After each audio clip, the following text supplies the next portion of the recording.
Imagine waking up tomorrow and discovering that every single safety net, every regulation, and literally every assumption you have about how the modern world works has just vanished. Oh, yeah. Completely gone. Right. Like you go to the grocery store and there is no guarantee that the meat you are buying isn't heavily laced with borax or sawdust. Or worse. Exactly. Or, you deposit your paycheck, but if the bank president makes a bad bet on the stock market, your savings are just gone. Forever. It's just a total free-for-all. Totally. You walk into a skyscraper, there are no fire escapes. And, if you complain about any of this, you just get fired, and a 12-year-old takes your place on the assembly line for half the pay. It sounds like some sort of dystopian novel, honestly. But you're describing the absolute reality of the American Gilded Age at the end of the 19th century. Yeah, exactly. Welcome to this deep dive. Today, you, the learner, are joining us to explore this massive, categorized collection of historical archives, investigative journalism, and legal documents. Right. All from what we now call the Progressive Era. Yes, and we are looking at this 30-year window, roughly from the 1890s through the 1920s, where modern America was basically invented from scratch. It really was. And if you look around our virtual set today, the environment is actually shifting to reflect this. We are starting in this chaotic, smog-choked, sepia-toned cityscape, and as we go, you will see it morphing into pristine national parks and then into these rigid, blueprint-style maps of modern government administration. I love that. The visual of the blueprint is perfect because the late 19th century had no blueprint at all. None. Zero. The country had transitioned from a largely agricultural society to an industrial powerhouse almost overnight. You had the rise of massive monopolies, what they call trusts-wielding, just unprecedented corporate power. And a massive population boom. Oh, absolutely. You had millions of immigrants flooding into cities that simply did not have the plumbing or the housing or the infrastructure to hold them. And the political system was run by corrupt machine bosses who basically traded basic city services for votes. So the legal structures were still stuck in the horse and buggy era, while the economy was running on locomotives and steel mills. The Progressive Era is essentially the messy, frantic, and often contradictory pushback to that chaos. Okay, let's unpack this. Because you can't fix a society-wide crisis if half the country refuses to believe the crisis even exists. Right. Which brings us to a total revolution in information. We often take investigative journalism for granted today, but in the late 1800s, this was a radical concept. Yeah, the muckrakers. Exactly. We call them the muckrakers. These are the writers and the photographers who just decided to take the rot of the Gilded Age and shove it directly into the faces of the comfortable middle class. And I really want to look at how they actually accomplished this, starting with Jacob Riis. Jacob Riis is fascinating because he wasn't just a writer. He was fundamentally a technologist. He was a police reporter in New York City in the 1880s, covering the slums, specifically the Lower East Side. And the divide there was just massive, right? Unbelievable. At the time, middle-class and wealthy New Yorkers lived in a completely different universe from the urban poor.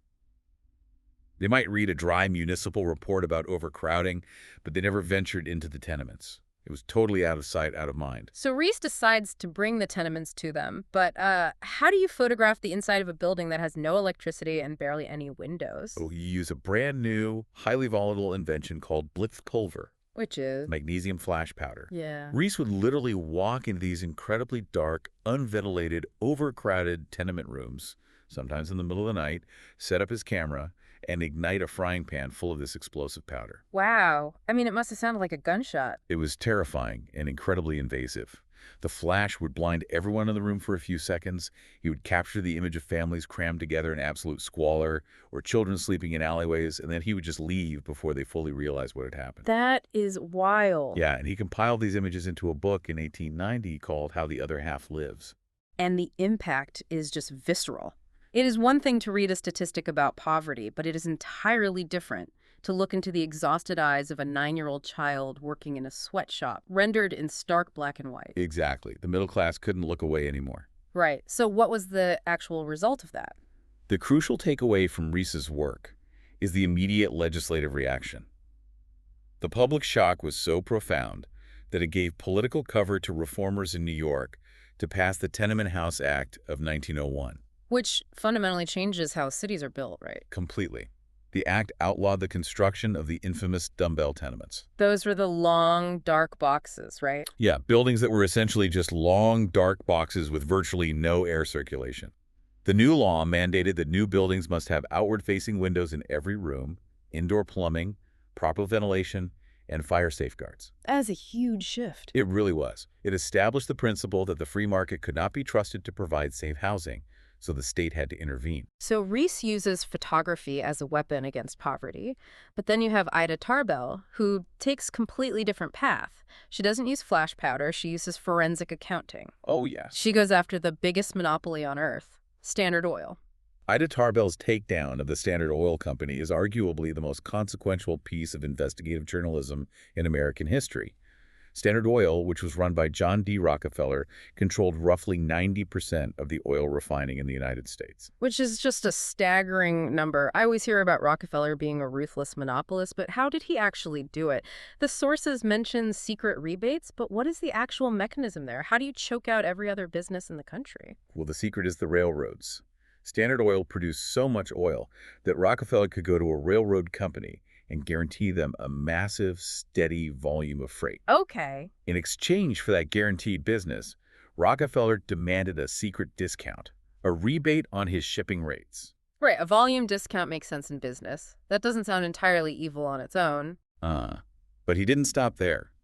Rockefeller also demanded what was called a drawback. A drawback. Yes. This meant the railroad not only gave Rockefeller a discount on his own shipments, but they also paid Rockefeller a percentage of the shipping fees charged to his competitors. Wait, are you saying that if I owned a small competing oil refinery and I paid the railroad $1 to ship my oil, the railroad would take 25 cents of my dollar and hand it directly to Rockefeller? That is exactly how it worked. That is insane. Rockefeller was essentially taxing his own competitors. He used that massive financial advantage to undercut their prices, drive them into bankruptcy, and then buy up their refineries for pennies on the dollar. That is brilliantly evil. So how does Tarbell actually prove this? Because Rockefeller isn't broadcasting this strategy to the world. No, of course not. But Tarbell was incredibly methodical. Her own father's oil business had been ruined by Rockefeller's tactics, so she had a deeply personal motivation. Oh, wow. I didn't know that. Yeah. But she didn't write a sensationalist hit piece. He spent years digging through obscure congressional testimonies, state court records, and internal company documents that had been accidentally left in the public record. So she just did the math. Exactly. She synthesized all of this data into a series of articles for McClure's magazine. She showed the public the exact, undeniable math of the monopoly. She basically open-sourced the corruption. I look at this and compare Tarbell to modern open-source intelligence networks or whistleblowers. She just followed the paper trail until the evidence was insurmountable. And her evidence shifted public opinion so drastically that the federal government finally felt empowered to act. In 1911, the Supreme Court, citing the Sherman Antitrust Act, ordered the breakup of Standard Oil into 34 independent companies. That is amazing. Tarbell proved that a single journalist armed with facts could dismantle an empire. But the wild thing about this era of journalism is that sometimes the biggest impacts were complete accidents. Which brings us to Upton Sinclair. In 1906, he writes a novel called The Jungle. Yes, Sinclair. He was a committed socialist. He spent weeks undercover in the meatpacking plants of Chicago, intending to write a book that would expose the horrific, soul-crushing exploitation of the immigrant workforce. His goal was labor reform, right? Exactly. He wanted to spark a labor revolution. Because he writes about workers losing fingers in the machinery, working in freezing vats of blood, being discarded the second they were injured. But the public completely ignores the socialist labor message. They absolutely ignore it. Instead, they fixate on a few pages detailing what was actually going into the sausages. How gross. Sinclair described meat that had fallen on the floor being swept up with rat feces and dead rats, chemically treated to remove the rot, and canned for public consumption. Sinclair has this famous quote where he realizes his mistake. He says, "I aimed at the public's heart, and by accident, I hit it in the stomach." That sums it up perfectly. The public outcry was hysterical, and it reached the White House. President Theodore Roosevelt read the book and was initially skeptical. He thought Sinclair being socialist was exaggerating. So what did he do? Well, to be sure, Roosevelt dispatched 2 investigators, Charles Neal and James Reynolds, to Chicago to conduct a surprise inspection. And what do they find? They report back to Roosevelt that Sinclair hadn't exaggerated at all. In fact, the conditions were worse than the novel described. Wow. And the legislative domino effect here is immediate. Within months, Congress passes the Meat Inspection Act of 1906, mandating federal inspectors in the packing plants. They also pass the Pure Food and Drug Act, which bans the interstate sale of adulterated or misbranded food and medicine. Right. This is the foundation of the modern FDA. Exactly. If these reformers didn't have social media, how did they go viral? They published hard, undeniable data. If you look at the mechanics of what these muckrakers achieved, they circumvented the corrupt local politicians entirely.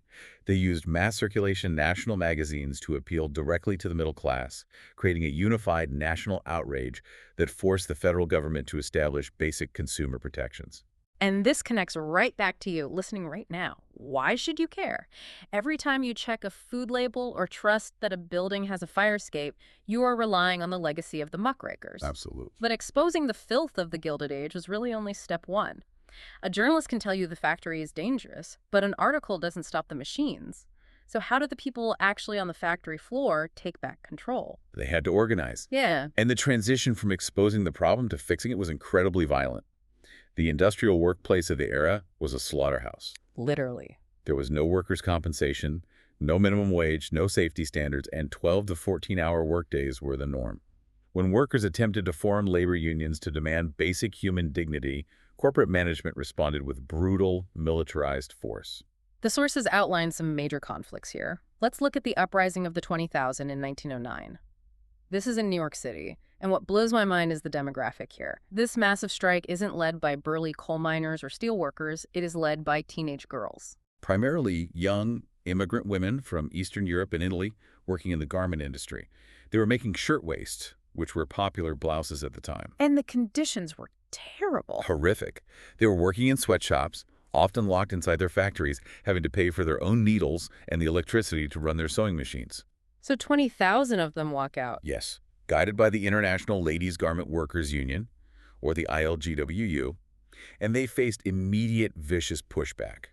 The factory owners hired private thugs to beat the women on the picket lines, and the local police routinely arrested them for disturbing the peace. But they kept going. They held the line through a freezing winter. They proved that unskilled, marginalized immigrant workers could successfully leverage their collective power to force management to the negotiating table. You see a similar dynamic in 1912 with the Lawrence textile strike in Massachusetts, which gets nicknamed the Bread and Roses strike. The Lawrence strike was organized by a much more radical union, the Industrial Workers of the World, or the IWW. What made the Lawrence strike a mechanical marvel of organizing was the language barrier. Right, because there were so many immigrants. Exactly. You had thousands of workers from dozens of different countries, Italians, Poles, Lithuanians, Syrians, none of whom spoke the same language. How do you even coordinate a strike if you can't talk to the person next to you? The organizers set up this complex network of translators and ethnic committees. They translated every speech, every demand into multiple languages simultaneously. The phrase bread and roses encapsulated their philosophy. Meaning what, exactly? They demanded fair wages just to survive, that's the bread. But they also demanded dignity, leisure time, and a quality of life, the roses. And against all odds, they want a pay increase. But the victories are overshadowed by the sheer human cost of the era. We have to talk about the Triangle Shirtwaist Factory fire of 1911. Because this isn't just a fire, it is a perfectly engineered tragedy that forces the government's hand. It really was. The Triangle Shirtwaist Factory was located on the top 3 floors of the Ash Building in Manhattan. The workforce was made up of the very same young immigrant women who had been striking just 2 years earlier. And what happened? On a Saturday afternoon in March, a fire broke out in a scrap bin on the 8th floor. A fire in a garment factory full of cotton dust and fabric is going to spread instantly. But why did so many people die? The building wasn't that tall. The mechanics of the building were a death trap. The management had deliberately locked the doors to the stairwells from the outside. Why would they do that? They did this to prevent workers from taking unauthorized breaks or stealing scraps of fabric. So when the fire starts, the women run to the doors and realize they are caged in. Exactly. The one flimsy external fire escape collapsed under the weight of the fleeing workers.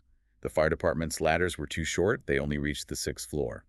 As the flames engulfed the rooms, the women realized they had 2 choices: burn to death or jump. And they jumped. Dozens of them, in broad daylight in the middle of Manhattan. Thousands of New Yorkers, including future progressive leaders like Frances Perkins, stood on the street below and watched helplessly as these young women plummeted to the pavement. 146 workers died in less than half an hour. The psychological shock of that event to the city of New York is hard to overstate. It is one thing to read about dangerous factories. It is another to literally watch people falling from the sky because a door was locked to save a few pennies on stolen fabric. The public fury was uncontrollable. It galvanized the ILGWU and progressive politicians. The state of New York immediately formed the Factory Investigating Commission. And this commission didn't just write a polite report. They took action. Yes. They conducted massive, unannounced inspections of factories across the state, uncovering horrific fire hazards and child labor abuses. And this leads to actual binding legislation, right? Tied into the origins of OSHA. Yes. The commission drafted dozens of new laws that completely rewrote the building codes. They mandated automatic sprinklers, outward opening doors that could never be locked during working hours, mandatory fire drills, and strict limits on the working hours for women and children. This New York legislation became the model for the rest of the country. So New York starts regulating the factories, but the sources show that out in the countryside, the conflict wasn't just protests, it was literal warfare. Look at the coal wars, specifically the Ludlow Massacre in Colorado in 1914. The coal miners in Colorado were striking against the Colorado Fuel and Iron Company, which was owned by the Rockefeller family. The conditions were basically feudalism. In what way? The miners lived in company towns, shopped at company stores, and were paid in company script-fake money only valid at Rockefeller businesses. When they struck, they were immediately evicted from their homes. So the miners and their families set up these massive tent colonies in the hills. And the company responded by hiring private detective agencies, outfitting an armored car with a machine gun, and eventually bringing in the Colorado National Guard, whose salaries were being secretly paid by the Rockefellers. Wait, the company was paying the National Guard? Yes. And on April 20th, 1914, the militia opened fire on the Ludlow tent colony with machine guns. They shot into tents full of sleeping families. Yes. And then they set the tents on fire.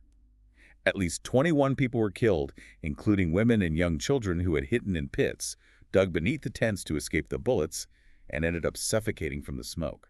The fact that a private corporation could effectively buy the state militia and use it to murder workers really highlights the utter lack of federal oversight. Capital and labor were simply shooting it out. And this raw exploitation extended to the most vulnerable members of society, children. This is where Lewis Hine's work becomes pivotal. Hine was an investigator and photographer for the National Child Labor Committee. Hine took a page from Jacob Riis, but instead of dark tenements, he focused on the mills and mines. Hine would pose as a fire inspector or a Bible salesman to sneak into these heavily guarded factories. He photographed children, 5, 6, 7 years old, working barefoot in massive textile mills, surrounded by dangerous spinning machinery. He photographed breaker boys, covered in toxic soot, hunched over coal chutes for 10 hours a day. I've seen these photos, and what strikes me is the contrast. You have these gigantic, terrifying industrial machines, and standing right next to them is a tiny child missing a tooth. Hine stripped away all the economic justifications of cheap labor and forced the country to look at the moral failure of stealing childhoods. If we connect this to the bigger picture, you have journalists exposing the filth and workers bleeding on the picket lines, and finally reformers at the state and federal levels start passing laws to tame this chaos. But regulating the factory floor is only half the battle. They also had to stabilize the lifeblood of the entire system. The economy, the banks. Which brings us to the Panic of 1907. If the factories were unregulated, the financial system was basically a casino with no cashier. That is a highly accurate analogy. Prior to 1913, the United States had no central bank. The money supply was inflexible, and banks operated with very little oversight. In 1907, a failed attempt by some speculators to corner the copper market triggered a massive loss of confidence. People rushed to the banks to withdraw their money. A classic bank run. But I want to understand the mechanics here. Why is a bank run so fatal? If I put $100 in the bank, shouldn't it be there when I ask for it? Well, because banks don't keep your money in a vault. They lend it out to other businesses to make a profit. They only keep a small percentage on hand, a fraction of the total deposits. This is fractional reserve banking. Okay. If 10% of the customers want their money on Tuesday, the bank is fine. But if 60% of the customers demand their money simultaneously, the bank literally does not have the physical cash. They become illiquid, and the bank collapses. And in 1907, the panic is spreading from bank to bank, and there is no government agency to stop it. None. The entire American financial system was weeks, perhaps days, away from total collapse. Yeah. And the only thing that stopped it was J.P. Morgan, the most powerful private banker in the country. He recognized that if the system failed, his own immense wealth would go down with it. The story of how he stops it is legendary. He basically holds the entire financial elite hostage. He did. Morgan summoned the presidents of all the major New York trust companies to his private library. He locked the heavy brass doors, put the key in his pocket, and refused to let anyone leave until they agreed to pledge tens of millions of dollars of their own money to bail out the failing banks and inject liquidity back into the system. And it worked. It worked, and the panic subsided. So a private citizen saves the economy. You'd think the government would be thrilled. Actually, it terrified progressive lawmakers. The realization that the survival of the United States economy rested entirely on the personal wealth and sheer intimidation tactics of one elderly unelected banker was deeply alarming. What if Morgan had been out of the country? What if he simply chose not to care? So they realized they need a structural, government-backed version of J.P. Morgan. Exactly. This panic forced Congress to design a systemic solution, resulting in the Federal Reserve Act of 1913. The Federal Reserve was created to act as the lender of last resort. By controlling the money supply and holding reserve funds, the central bank could inject cash into the system during a panic, socializing the risk and breaking the cycle of catastrophic booms and busts. Okay, so the progressives are making headway. They're building a central bank. States are passing minimum wage laws, banning child labor, restricting work hours. The political momentum is on their side, but then they run face first into a brick wall, the United States Supreme Court. The judicial war of the progressive era is a fascinating constitutional crisis. The reformers were passing laws to govern a complex 20th century industrial society, but the Supreme Court was interpreting the Constitution based on 19th century agrarian ideals. I want to dig into the mechanics of this, starting with the landmark case Lochner v. New York in 1905. New York State had passed a law saying that bakery employees couldn't work more than 60 hours a week. The goal was to protect the health of the bakers who were breathing in flour dust all day in sweltering basements. But the Supreme Court strikes the law down. They do, and their reasoning hinges on a very specific and highly controversial interpretation of the 14th Amendment. Hold on. The 14th Amendment was passed right after the Civil War to guarantee equal protection and due process for formerly enslaved people. What does that have to do with a bakery in New York? Corporate lawyers in the late 19th century were incredibly creative. The 14th Amendment states that no state shall deprive any person of life, liberty, or property without due process of law. The Supreme Court decided that the word liberty inherently included the liberty of contract. Meaning the freedom to make a deal. Exactly.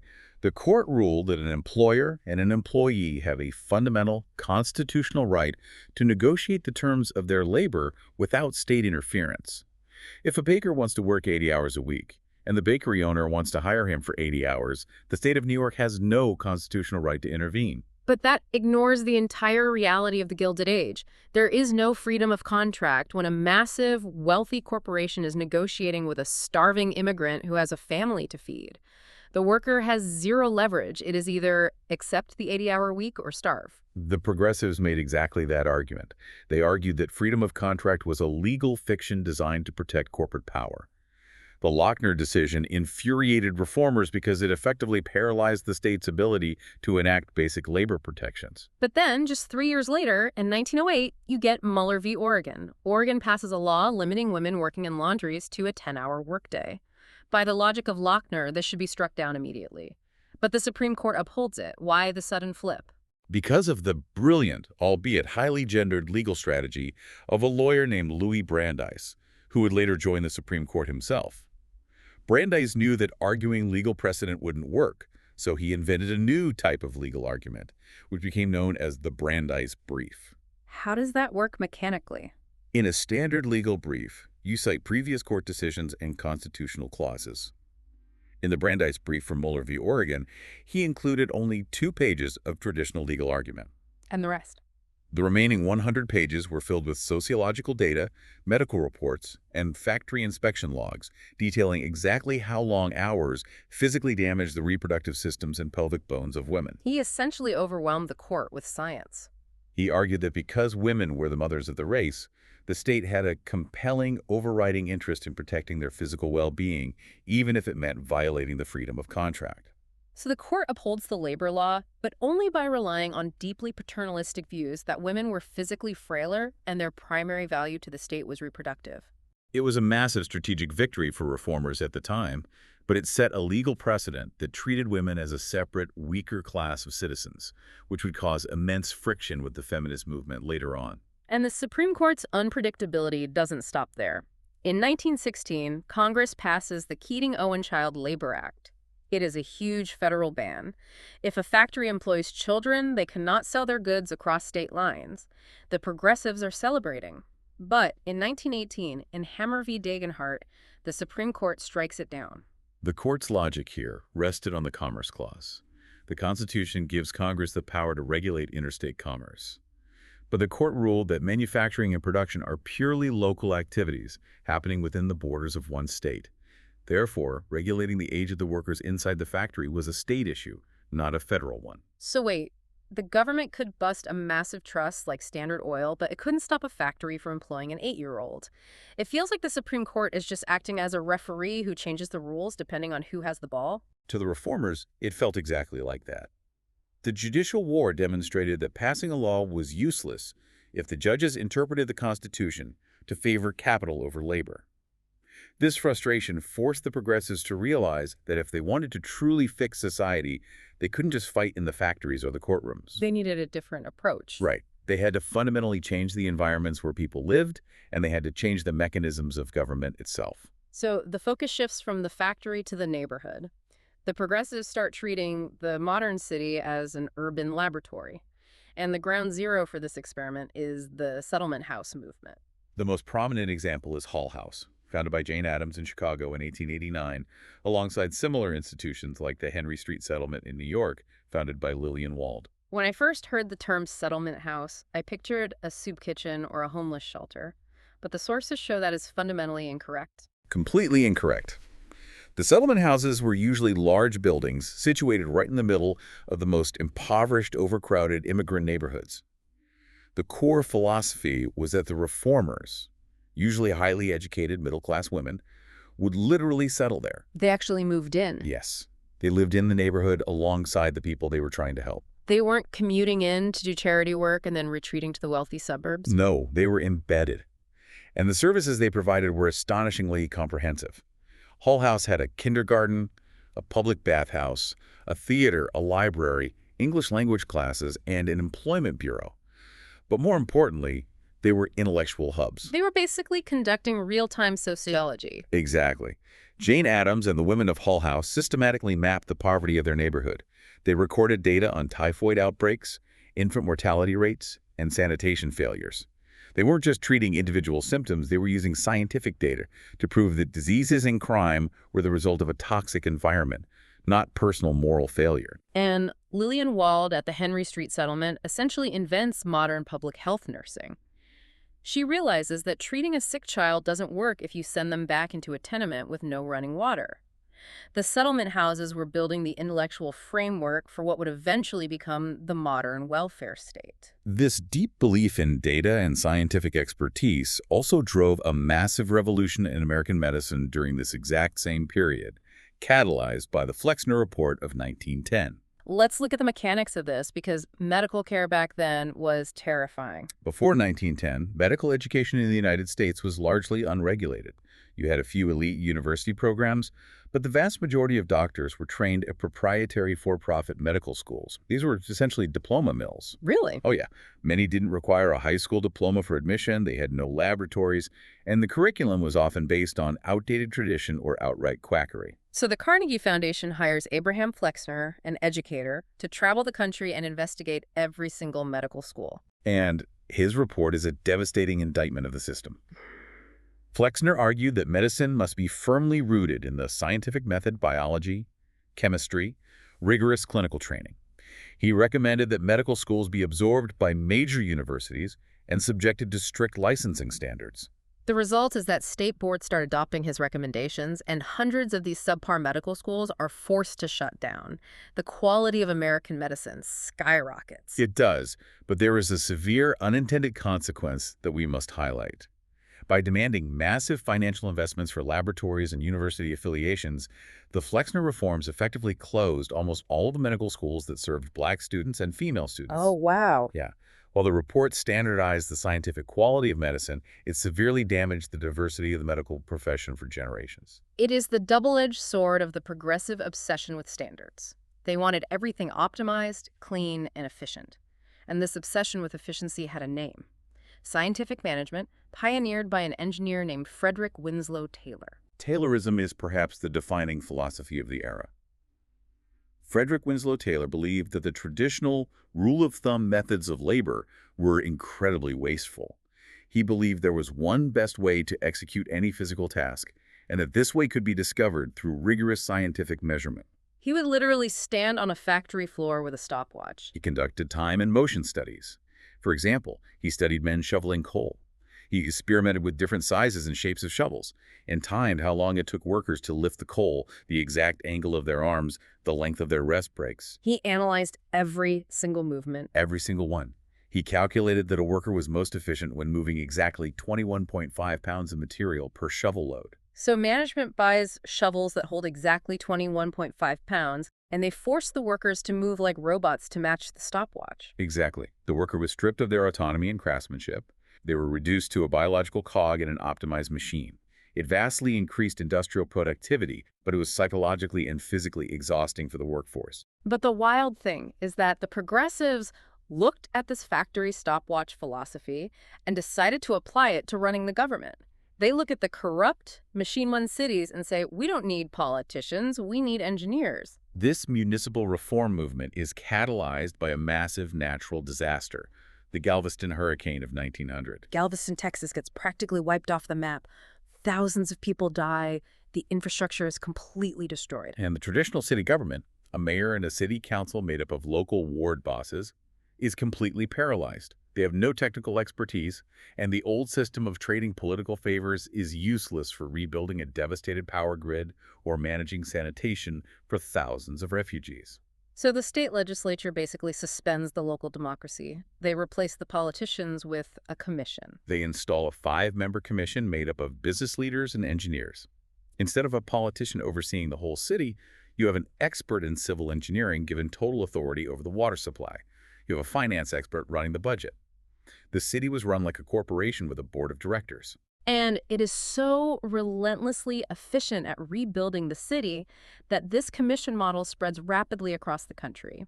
It eventually evolves into the city manager system, where the elected city council hires an unelected, professionally trained, nonpartisan administrator to actually run the day-to-day operations of the city. The goal was to insulate the mechanics of government from the corruption of partisan politics. But alongside this push for unelected experts, you have a massive simultaneous push for direct democracy. Right. The sources detail the Oregon system, which introduces 3 radical new tools: the initiative, the referendum, and the recall. The initiative allowed regular citizens to bypass the state legislature entirely. If they gathered enough signatures, they could put a proposed law directly on the ballot for the public to vote on. Okay. The referendum allowed citizens to vote to repeal a law that the corrupt legislature had already passed. And the recall allowed voters to remove a politician from office before their term was up. Okay, I have to pause here because there is a glaring contradiction in the logic. They wanted direct democracy, giving power to the people, but simultaneously wanted city managers and experts running things so the people couldn't mess it up. Isn't that totally contradictory? It is a brilliant observation, and it is the central defining paradox of the progressive era. How do you reconcile a deep faith in democracy with an equally deep faith in scientific elitism? Yeah, how do they justify that? The progressive answer was an almost naive optimism in education. They believed that if you provided the public with objective, scientifically gathered facts, provided by impartial experts, the public would naturally, inevitably choose the most efficient moral path. They thought the truth was a mathematical equation. If the experts show the voters the math on sanitation or child labor, the voters will logically pull the right lever in the voting booth. Precisely. They viewed corrupt political machines as a veil of ignorance separating the people from the experts. If you use direct democracy to remove the corrupt politician, the people and the experts would operate in perfect harmony. But there is a massive structural flaw in that theory. To use the initiative to vote in the referendum to elect the progressive governor, you have to be legally allowed to vote. And that brings us to the climax of the reform movement. The women leading the settlement houses, the women organizing the labor strikes, the women investigating the food supply, they realize they have hit a concrete ceiling. They're doing all the work to diagnose the problems, but they have zero political leverage to force the solutions. The women's suffrage movement had been fighting for decades, but it gained unprecedented momentum during the Progressive Era because the vote became the necessary tool for every other reform. It was the key to everything else. Yes, Florence Kelley, the head of the National Consumers League, argued brilliantly that in an industrial society, a mother could no longer protect her family just by keeping a clean house. If the water supply is tainted by a factory, or the milk is laced with formaldehyde, or her children are forced into the coal mines, she needs the ballot to protect her home. The demand for the vote was universal among female reformers, but the strategy of how to actually win the 19th Amendment violently fractured the movement. You have a massive schism. On one side, you have the established organization, the National American Woman Suffrage Association, or NOT-S, led by Carrie Chapman Catt. Catt is the ultimate political tactician. She was. Catt devised the winning plan. Her strategy was highly organized, heavily funded, and fundamentally polite. She believed in working within the system. She focused on painstakingly lobbying state legislatures one by one to grant the vote, while projecting an image of respectable, patriotic, unthreatening womanhood to avoid alienating male voters. It is a slow, diplomatic grind. But then you have Alice Paul and the National Woman's Party.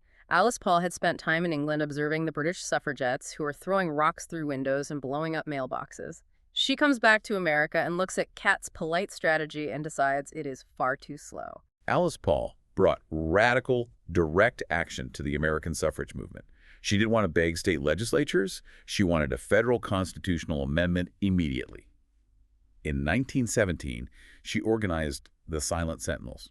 These were women who stood outside the gates of the White House day after day, holding massive banners. And this is during World War I, which makes it incredibly controversial. Exactly. President Woodrow Wilson is giving speeches about fighting a war to make the world safe for democracy.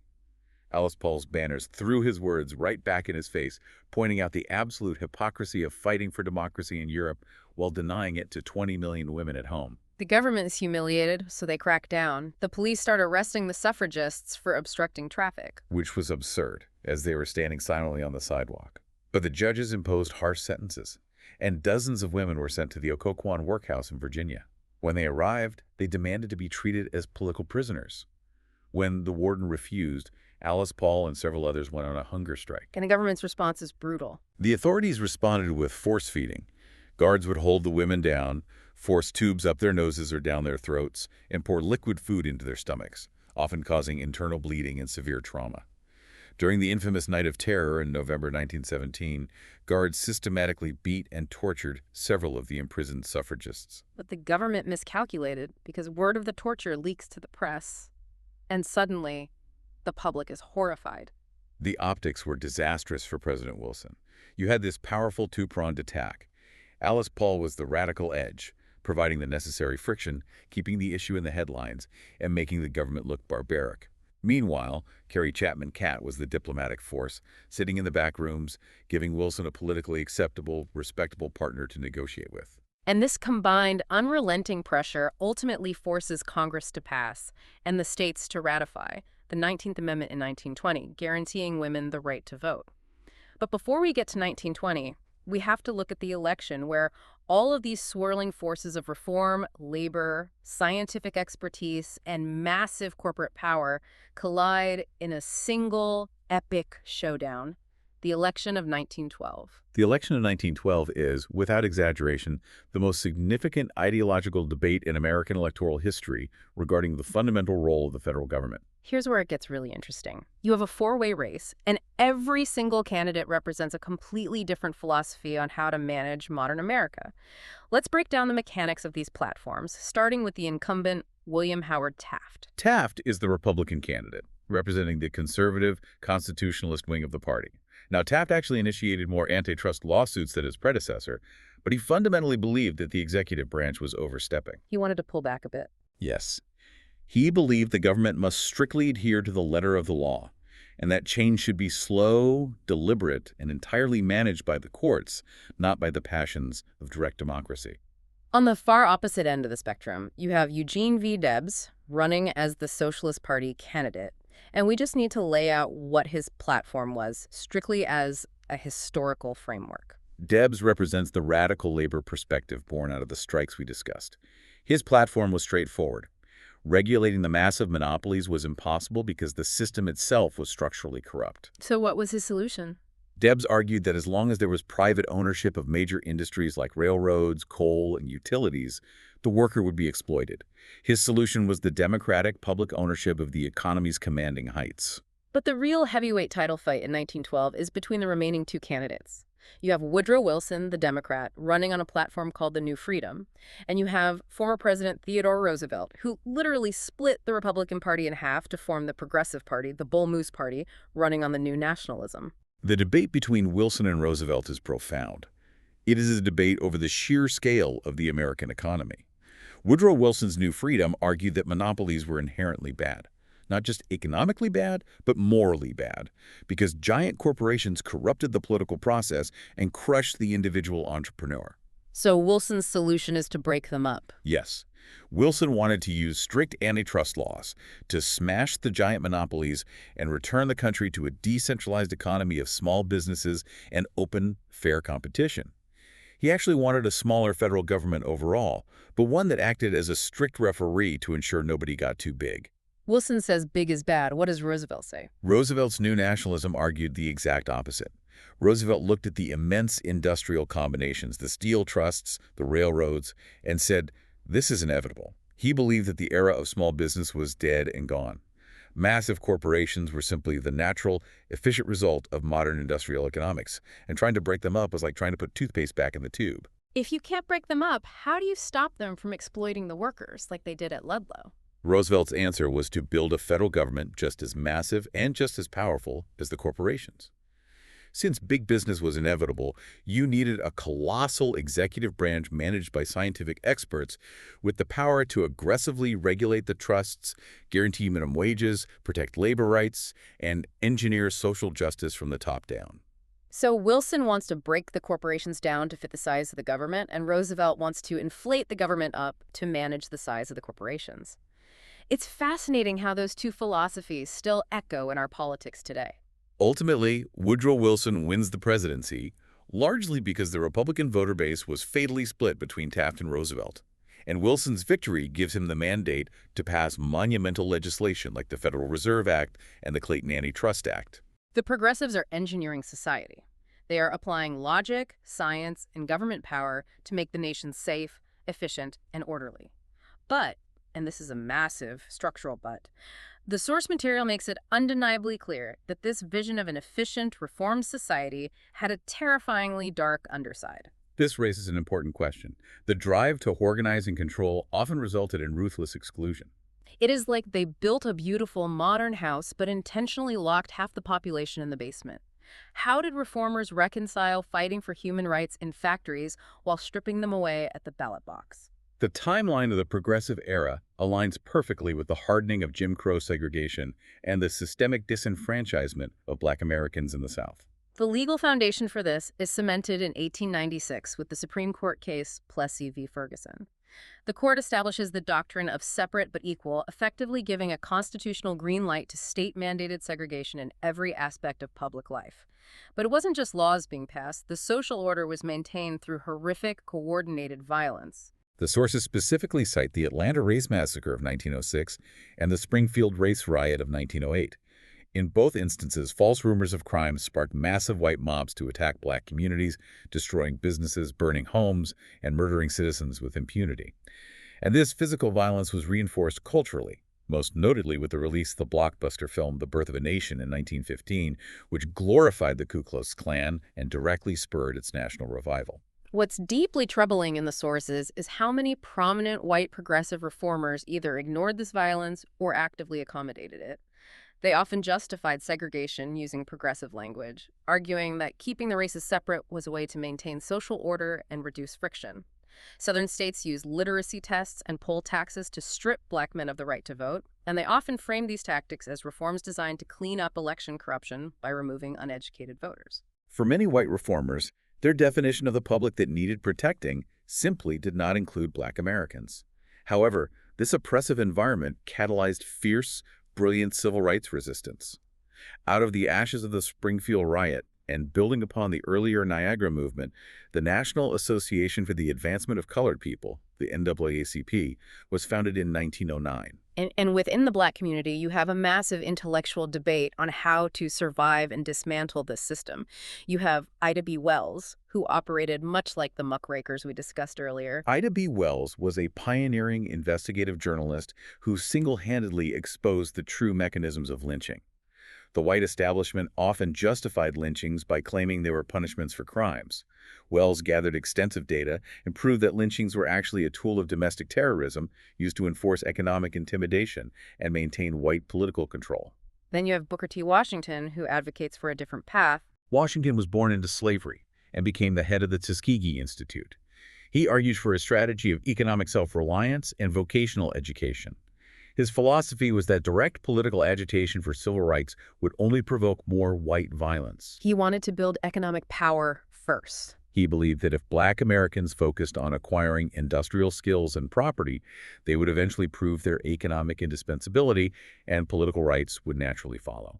But W.E.B. Du Bois, a co-founder of the NAACP and the first black American to earn a Ph.D. from Harvard, fiercely opposes Washington's accommodationist strategy. Du Bois argued that Washington's strategy effectively accepted second-class citizenship. Du Bois demanded immediate, full political and civil equality. He argued that without the right to vote, any economic gains could simply be legislated away by a hostile white government. He also advocated for the cultivation of a highly educated black leadership class, the talented 10th, to fight for structural equality in the courts and legislatures. The drive for structural control went even further than segregation. When the progressive faith in scientific management was applied to human biology, it produced the eugenics movement. And we have to look objectively at how this was implemented, based on the historical documents. Eugenics was a pseudoscientific framework that claimed the human race could be fundamentally improved by encouraging the reproduction of people with desirable traits, often coded as white, Protestant, and middle class, while forcibly preventing the reproduction of those deemed unfit. It is the ultimate, horrifying conclusion of treating society like an engineering problem.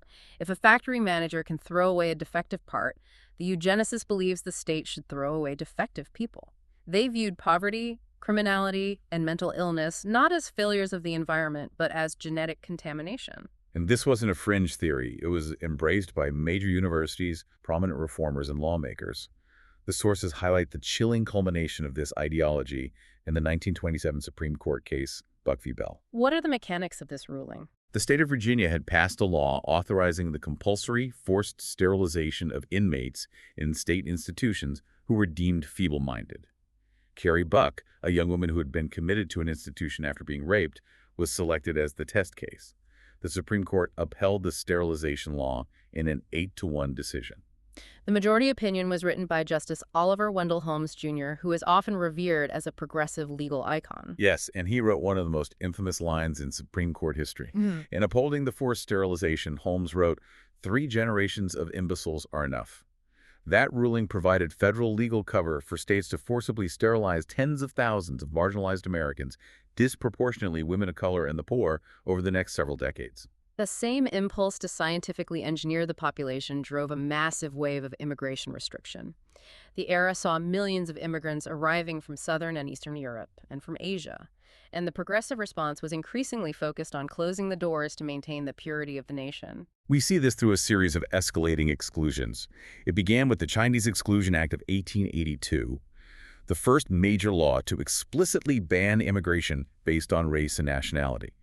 This was followed by the Gentleman's Agreement of 1907, an informal treaty orchestrated by Theodore Roosevelt to severely restrict Japanese immigration. The sources contrast the experiences at the two main entry points to the United States, Ellis Island in New York and Angel Island in California. Ellis Island processed primarily European immigrants. While the medical inspections were daunting and the process was stressful, the fundamental purpose of Ellis Island was to process and admit people.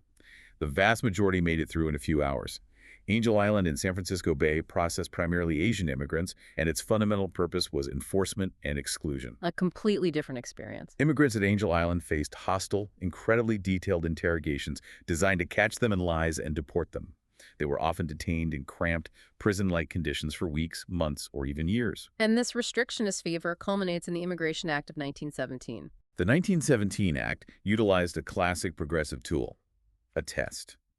It imposed a literacy test on all immigrants over the age of 16, intentionally designed to bar poorer immigrants from Southern and Eastern Europe who lacked access to formal education. It also created the Asiatic Barred Zone, which essentially banned immigration from almost the entire continent of Asia. It is a profound contradiction. The progressives built immense structures to protect the vulnerable in factories and slums, but they simultaneously built massive legal walls to ensure that only a specific type of person got to participate in that protected society. But the urge to manage and control didn't stop at the city limits or even the national borders. They wanted to manage the earth itself and the American empire. Which brings us to the dawn of the conservation movement. As the frontier closed and industrialization consumed natural resources at an astonishing rate, the federal government stepped in to manage the vast American wilderness. But immediately, a massive philosophical war erupted over what conservation actually meant. You have two towering figures representing these opposing views. Gifford Pinchot, who becomes the first head of the U.S. Forest Service, and John Muir, a naturalist who founded the Sierra Club. Pinchot represented the quintessential progressive ideal of scientific management applied to nature. To Pinchot, the forests, rivers, and minerals were public resources. They shouldn't be handed over to private monopolies to be thoughtlessly destroyed, but they absolutely should be used to fuel the economy. Conservation, in Pinchot's view, meant managing these resources, scientifically calculating timber yields, planning water usage, to ensure sustainable, long-term human benefit. It is the philosophy of the greatest good for the greatest number in the long run. Nature is a crop to be harvested efficiently. Exactly. John Muir, on the other hand, championed preservation. Muir argued that wilderness had intrinsic spiritual and aesthetic value, completely independent of its economic utility. He believed that certain majestic landscapes were natural temples that must be protected from any human development or commercial use whatsoever. And these two philosophies collide violently in California over a valley in Yosemite National Park called Hetch Hetchy. Hetch Hetchy was a stunning, pristine glacial valley. But following the devastating earthquake and fire of 1906, the rapidly expanding city of San Francisco desperately needed a reliable, massive water supply. The city engineers identified the Hetch Hetchy Valley as the perfect location to build a dam and create a reservoir. Pinchot argues for the dam. He says that providing water for hundreds of thousands of people in a major city is the ultimate greatest good, and using a valley to do it is highly efficient. Muir is horrified. He argues that flooding a national park is a sacrilege, destroying a masterpiece of nature just to fill plumbing pipes. The battle raged in the press and in Congress for years. Ultimately, the utilitarian, efficiency-driven view won. Congress approved the dam in 1913 and the valley was flooded. However, the bitter loss at Hetch Hetchy galvanized the preservation movement. It generated a massive public outcry that eventually helps lead to the creation of the National Park Service in 1916, designed to ensure that the remaining parks were protected from similar development. This era also sees a massive expansion of executive power over the land. Theodore Roosevelt uses the Antiquities Act of 1906, which allowed the president to unilaterally declare landmarks and structures as national monuments to protect them from looting. Roosevelt interprets the law aggressively, bypassing Congress entirely to protect millions of acres of land, including the Grand Canyon. And this aggressive use of executive power translated directly into American foreign policy. The progressives viewed the United States as an advanced, scientifically organized nation that had a duty and a right to impose order on the global stage, particularly in the Western Hemisphere. The prime example is the Roosevelt corollary to the Monroe Doctrine. The original Monroe Doctrine basically told European powers to stay out of the Americas, but Roosevelt expands it. Roosevelt stated that if a Latin American or Caribbean nation experienced chronic wrongdoing or political instability, or if they failed to pay their international debts to European banks, the United States had the right to intervene militarily to restore order and manage their finances. The U.S. effectively appointed itself the international police power of the hemisphere, leading to decades of military interventions in places like Cuba, Haiti, and the Dominican Republic. And the ultimate physical manifestation of this progressive imperialism is the Panama Canal. It is a staggering achievement of government engineering and public health management. They literally had to eradicate yellow fever mosquitoes in the canal zone before they could dig. But the only reason they had the land to build it was because Roosevelt parked U.S. warships off the coast of Colombia to support a separatist rebellion in Panama, immediately recognizing the new government and securing the canal rights. You also see this under President Taft with dollar diplomacy, the strategy of using American financial investments and loans, rather than just the military, to secure political influence and economic control in foreign markets. So the government is managing the forests, regulating the food, directing the banks, and projecting power abroad. But this entire 30-year experiment in government control culminates in the ultimate crisis, World War I. World War I represents the absolute peak of the progressive state. When the U.S. entered the war in 1917, the federal government had to mobilize a modern industrial economy for a total global conflict. The mechanisms they built were unprecedented. They couldn't just ask factories nicely to make bullets instead of cars. No, the federal government essentially took command of the economy. Through the War Industries Board, they dictated what factories could produce, they allocated raw materials, and they set prices. The government literally took over the operation of the nation's railroads to ensure efficient troop and supply transport. The Food Administration, led by Herbert Hoover, managed agricultural production and encouraged domestic rationing. It was the ultimate, centralized, scientifically managed state. But the efficiency of the war machine required absolute public unity. And if people disagreed with the war, That was not tolerated. Total control of the economy was paired with severe suppression of civil liberties. Congress passed the Espionage Act of 1917 and the Sedition Act of 1918, which effectively criminalized any public opposition to the war, the draft, or the government. and the Supreme Court backed the government up on this. In the 1919 case, Schenck v. United States, the court upheld the conviction of a socialist who had distributed pamphlets urging men to resist the draft. Justice Holmes wrote the opinion, establishing the famous clear and present danger test, arguing that the First Amendment does not protect speech that poses a threat to the nation during wartime, famously comparing anti-war speech to falsely shouting fire in a crowded theater. Which meant the government could lock up political opponents. Eugene V. Debs, the man who ran for president in 1912, was sentenced to 10 years in federal prison simply for giving a speech criticizing the draft and the war.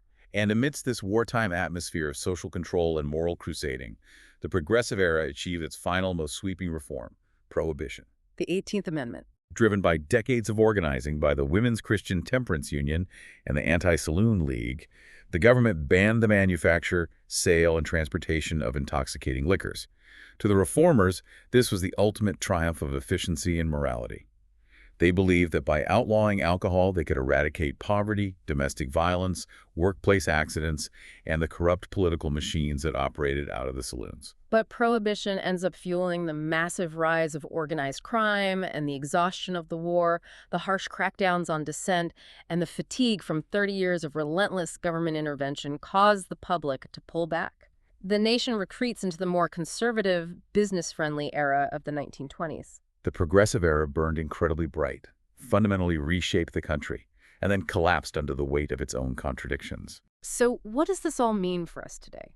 When we step back and look at this messy, chaotic 30-year window, the realization is that the scaffolding of your modern life was forged in this exact fire. The fact that the federal government taxes your paycheck, that is the 16th Amendment, passed by progressives to redistribute wealth. The fact that you vote for your U.S. senators directly rather than state legislatures appointing them in back rooms, that is the 17th Amendment. The safety of the pharmaceuticals you take, the 8-hour workday, the central bank that manages inflation, the national parks you visit, these are not ancient natural laws. They are specific mechanisms engineered by a generation of people who inherited a collapsing system and attempted to build a regulatory state to manage it. But they also left us with a massive unresolved tension. The Progressive Era gave us the tools for direct democracy. We still use ballot initiatives and referendums to let the public decide issues directly at the polls, but it also built a colossal administrative state of unelected experts, the FDA, the Federal Reserve, the EPA, city managers, to run an incredibly complex society. Which leaves us with a fundamental, enduring question that we still fight over today. When the world gets hopelessly complicated, which model actually serves the public better? Do you trust the democratic collective wisdom of the voters, even when they might lack the technical knowledge? Or do you trust the scientific expertise of the unelected administrators, even when they are isolated from the will of the people? It is the permanent tension between the chaotic reality of a society in motion and the clean, rigid lines of an administrative blueprint. And just like those early reformers trying to tame the industrial machine, we are still trying to figure out how to balance the structure with the chaos. Thank you for joining us on this deep dive. Look at the structures around you, look at the rules of the game, and keep questioning how they were built.